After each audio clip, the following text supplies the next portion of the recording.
start out with the show. I think that the modern show that I think both Dave and I like the most, the one that we want to keep supporting.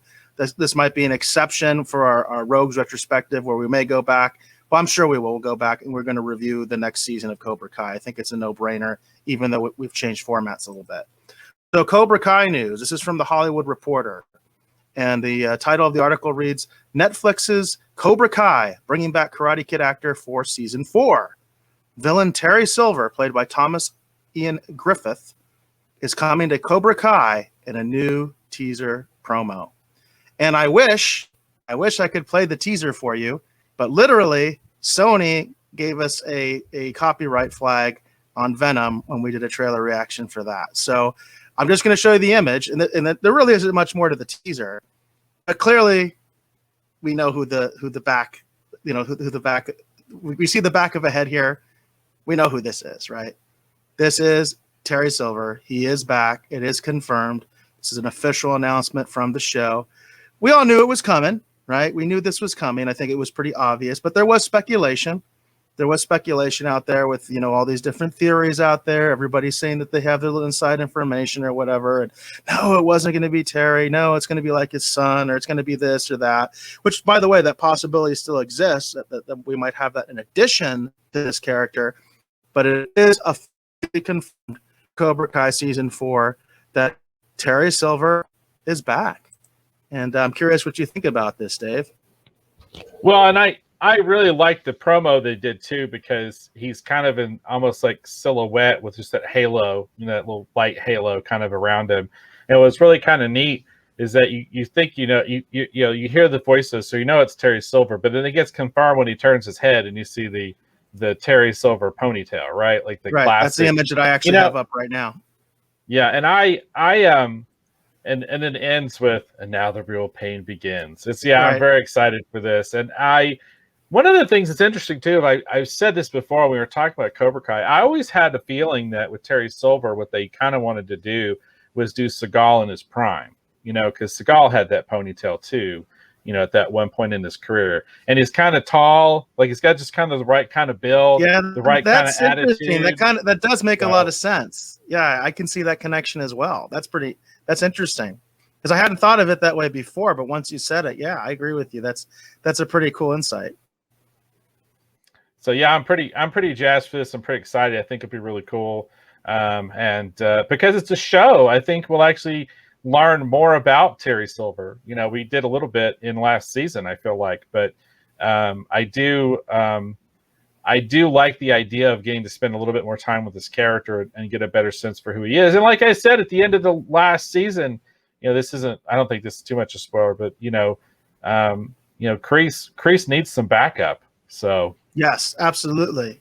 It'll be interesting for me and from my perspective to see if they're going to make Cobra Kai kind of dangerous again, because the one criticism I'm having of where the show has been going is it seems at this point Cobra Kai is always getting their ass kicked and they keep losing people.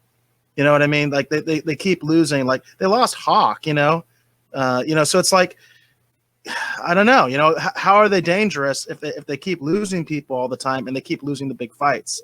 So I'm hoping maybe there'll be a twist this season that maybe Terry's going to bring some real firepower, like maybe literally.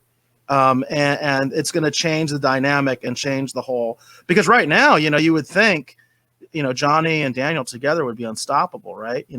But at the same time, we also know the relationship is very contentious, so it could fall apart at any point, right? So it'll be interesting to see this new dynamic. And I also I always have to say this when I talk about Cobra Kai. This is how you treat a franchise with respect. This is how you advance a franchise, how you even remake a franchise, because Cobra Kai is very different than the Karate Kid movies. It's that whole flip the script thing, right? It's very much Johnny's story. And last season, I argued, was very much Kreese's story. I felt like last season was the most interesting stuff to me, was the stuff about Kreese. And I love those two characters. I'm loving them more than Daniel at this point. And of course, I grew up with Daniel. I grew up loving the original Karate Kid. But I think it's so interesting. These people that are the producers of this show, they have so much respect for this franchise that they're bringing in a character from an unsuccessful version of the franchise. Because by any account, any measure, Karate Kid Part 3 was a bomb, and it was not something that was well embraced by the fans. But these guys have so much respect for the franchise and what they basically call the Miyagi-Verse. That's what this has been coined, is the Miyagi-Verse, that they're willing to bring in these characters because it makes sense for the story, right? Kreese is in a bad place. This is the one person that might be able to help him, right? Because that's established in Karate Kid 3. So they're taking those good elements from a sort of mediocre movie that some people absolutely hate, but they're bringing in something that makes sense for the story, and they're having respect for the characters, as opposed to, say, the Force Awakens, where they basically erased any reference to the prequels.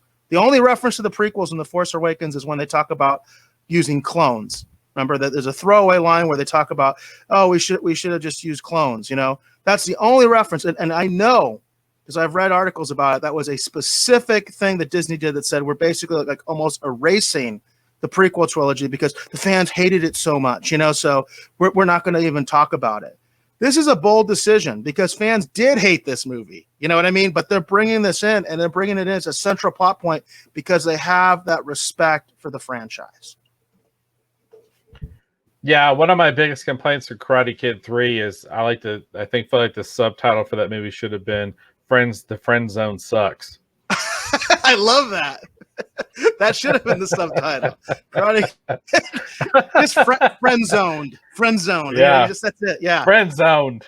I remember as a kid, none of us understood that. I don't remember exactly how old I was when it came out. I wasn't that old. And I just remember us all like, what the hell is this? You know, like, yeah. I didn't get it. And I still don't get it. But this is the one part of it that was neat, is this idea of Kreese's buddy. And we got to see the backstory in the last season of Cobra Kai. It makes the character much cooler than he was in Karate Kid Part 3. They gave him a compelling backstory. We know why this man feels like he owes Kreese's life, because he does. Because he freaking does. You know what I mean? So it's cool. I'm excited about it, and I'm excited that these guys, they keep doing it. They keep having legitimate respect for the source material, and they never get away from it.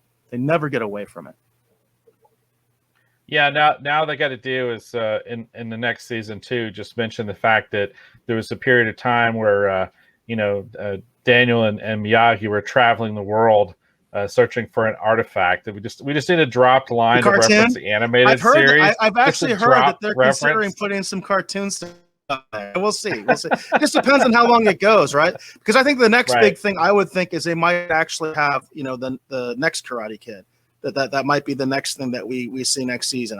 Because at this point, you know, what else can you bring out, right? I mean, that would be the only thing that's really left, you know. So well, and I kind of like the idea. I feel like at this point they've kind of done that with Chosen, so I don't know if they necessarily would need to do that with Hilary Swank's character. But at one point, it did feel natural, since Hilary Swank's character had actually trained with Miyagi, at least in our mind, as far as those who watched the movies most recently, right? It was one of the last people to train with Miyagi. For Daniel to have a connection, you know, with her character, and maybe for the, you know, once a year, the two of them get together and either reminisce or train together, you know, and that's a source for additional information for him, because, you know, she was trained differently than Daniel was, you know, when you just watch the movie. The opposite direction. So I would take it in the opposite direction. I think it would be cool to have a twist that she's actually ends up on the Cobra Kai side, and she is Miyagi-Do. I think that would be a neat twist. So we'll see what they have. We gotta get through this next season to see what they're doing with Terry Silver first, and see how this is going to go. But for all I know, that this might be the last season. Who knows? You know. So at this point, you just never know. Well, I'm going to say is, and now the real pain begins. So I'm pretty excited.